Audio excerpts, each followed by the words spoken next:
ẹ̀yin lè máa mú tẹ́ ń gbọ́ wa ẹ máa gbọ́ o alákòóbá ló kọ yín jẹ́ o ẹ wo gbogbo mùsùlùmí tẹ́ sọ sínú ìbànújẹ́ kẹ́ máa kí sọ̀látù náà ìdílágó mẹ́wàá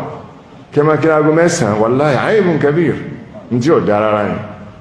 ni aago méje àbọ̀ á ti kírun tẹ́ka ti máa lọlé bó ti yẹ kó rí nìyẹn bí súnà nàbì ṣe rí nìyẹn sallallahu alaihi wasallam bí ẹ̀rẹ̀ tí ń ṣe láwọn àlùtẹ́sìn wà dáadáa sí àwọn ọ̀fẹ́ sẹ̀sìn tí a tá a máa bí kú lẹ́tọ̀ ń gbà náà ó lẹ́tọ̀ ṣùgbọ́n ìyàlẹ́ fi ń jẹ àwọn èèyàn ẹ̀ ṣe súnà nàbì ẹ̀tún ẹ̀ bá ti kú omi súnà nàbì yóò fi yàjẹ rẹ̀ yóò sì fi yàjẹ wọ́n lè mọ́mọ́ náà ebi wọn náà ti jẹun tó wá ìwọ tó yẹ kó jáwò kọ́ ṣe fún wa ibi kọ́ ọmọ jẹun wa ọ jẹun wá sí eid sọ yẹ kó jẹun wá eid torí pé wọn náà ti mọ̀ pé aburú tó fẹ́ ṣe ń bẹ̀ so gbogbo àwa mùsùlùmí tá a bá wá jẹun wá eid ládàá súnà tó yẹ ká gbà tó yẹ pé tá a bá jẹun tá a fi wá eid yẹn ládàá tó yẹ ká gbà níjọ́ gbé dàrú kìyàmà ìwọ lè mọ́mọ́ lágbà lọ́wọ́ rẹ̀ padà torí pé alákòóbá ni wọn ẹ̀mí tèmi ò lè gbé pé kí wọ́n á lọ eid kí wọ́n á dago mẹ́wàá mọ́ ti jẹun àbágo mọ́kànlá wọ́n ní oúnjẹ aago mọ́kànlá ń jọ mi ṣe ẹ ti bọ́dún jẹ́ fáwọn èèyàn látara bẹ́ẹ̀ torí pé ọjọ́ ọdún yìí ìrun tẹ́ ní àlọ́ kí wọ́n ní àlọ́ dúpẹ́ fọlọ́ ní yòókù fàájì náà ní kásìkẹ́ni káfí ṣe ìgbádùn ẹ wá sọ gbogbo àfọ ọjọ́ yẹn ẹ ti wá bàjẹ́ mọ́ wa lọ́wọ́ ẹ sọ̀rọ̀ ẹbẹ̀rù ọlọ́run kí ni ò ṣe yí padà dàpọ̀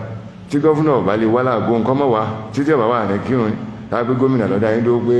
àwọn káwọn tó kù nílé ìjọba aago mẹ́jọ àbó ti lu kankan ṣé ń kírun déédéé tẹ́lẹ̀ ọjọ́ kílẹ̀ wọn ní lára tí bá ń kírun déédéé tẹ́lẹ̀ ní òní ní lára ìbí ń kásán bá ń lé ẹ̀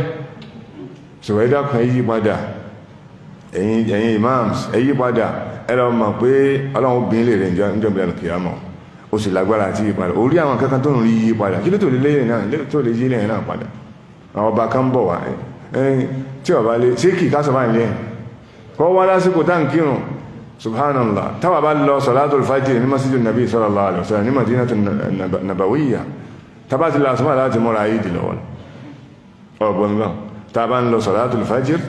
àwọ́ ti mọ́ra ayé ní ọdún láti wọ́sọ ayé ìdí wa akásùn bá tàbí àjókò sí masalasi báyìí pé ìdí náà ni ọba wa tó ṣe tó bá yẹ pé ẹ̀bà kí ìdí ní masalasi pé talẹ̀ ti lọ kí tọba ti ń kásùn bá tán bọ́nú ọkọ̀ ẹ̀kọ́ rí bẹ́ẹ̀ kó jókòó kọ́ máa retí kíni imam kó dé tó bá ti dé kákírùn bí 7:30 kálukú ti délé àti ẹwà rírẹ̀ rẹ̀ 8 o'clock kálukú ti wọlé rẹ̀ kì í ti pé 8 o'clock ló kírùn bọ́bá kírùn ní 8 o'clock yẹn ò tún gbà pàápàá jùlọ ìran Eidul Adha ìran fítìrì ó lè dílé rẹ̀ fún bí 7:38 káwọn èèyàn lè bá rí zakato fítìrì jẹ àti jẹun lé tẹ́lẹ̀ ní ti súnà ní ká jẹun kó tó di gbá wà sí èdè ìtúnu ó lè dílé yẹn jẹ bí 8 ọpẹ́ tán náà lè nà ṣùgbọ́n ìran eléyìí láti bí 7:15 kẹ̀sì sí Allahu Akbar ká máa kírun lọ kálukú lè padà sílẹ̀ ní ọba tó 8 àti lè wà